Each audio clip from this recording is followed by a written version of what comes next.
그리고 또 하나는 뭐냐면 이제 임나는 대마도다. 아까 처음에 보셨던 이거 있죠. 신라 백제 삼국이 머리를 조아렸다고 하는데 이 임나는 어디에 있냐면 임나는 북조해다. 북쪽이 막혀 있다라고 되어 있습니다.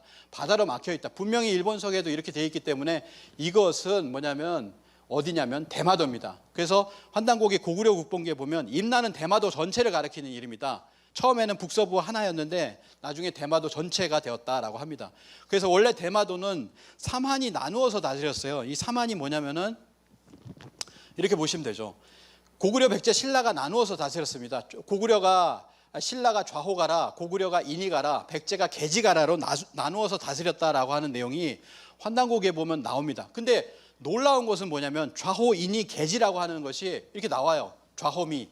좌호 지역에 보면 좌호라는 용어들이 나옵니다. 좌호라고 지금도 쓰고 있어요. 그다음에 인이가라. 인이가라 보니까 인이라고 쓰고 있습니다. 인이라고 쓰고 있죠. 그다음에 계지가라라고 해서 계지가라도 보면 이렇게 쓰고 있습니다. 계지, 인이, 좌호가라라고 하는 이 지명이 모두 대마도에 지금도 사용하고 있다. 환단고기 저작한 사람들이 대마도를 간 적이 없어요. 이걸 어떻게 알겠습니까? 그냥 원래대로 그대로 그 환단고기 속에 있었다라는 거예요. 근데 이걸 놀라운 게 뭐냐면 이게 오래된 지명이라고 하는 것이 나옵니다. 10세기의 사전을 보면 일본의 화명 류치초라고 하는 걸 보면 거기에 뭐가 나오냐면 이렇게 나오죠. 계지, 좌호가라라고 해가지고 지금 환단고기에 나오는 내용들이 1000년 이상 된 지명이라는 것이 분명히 나오고 있습니다. 그리고 거기 있는 사람들은 전부 다 오래된 지명이라고 지금까지 얘기를 하고 있어요. 계지가라, 좌호가라, 인이가라의 계지, 좌호, 인이가 오래된 지명이라 문헌적 근거까지도 나왔습니다. 임나는 대마도에 임나와 관련된 지명이 80여 개나 발견되었다 이렇게 얘기를 합니다.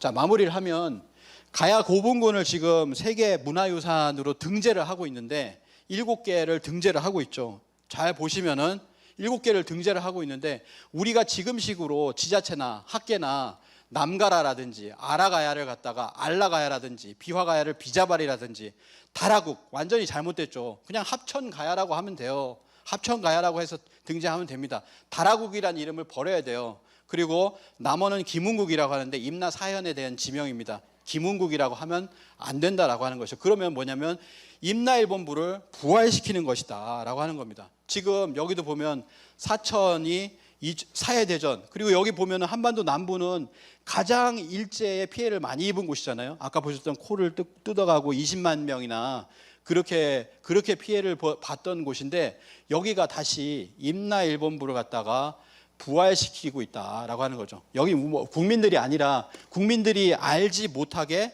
그것을 뭐냐면은 바로 학자들이 이번에 문재인 대통령이 가야사를 집중적으로 해야 된다라고 하니까 가야사가 아니라 임나사를 연구해 버려가지고 예산을 받아가지고 임나사를 연구해서 거기를 임나의 어떤 지도, 위치로 비정을 확고히 하는 노력을 하고 있다는 거죠. 그 마지막이 뭐냐면 이게 유네스코 등재가 되어서는 안 된다라고 하는 겁니다. 등재가 될 때 확실히 그런 어떤 일본의 어떤 임나 지명과는 단절한 채 등재가 돼야 된다. 그래서 이런 어떤 역사 강복을 위해서 오늘은 임나일본부를 중심으로 말씀을 드렸지만 이러한 부분에 대해서 우리가 계속 노력하고 있는 것이 바로 이 대한사랑이니까요.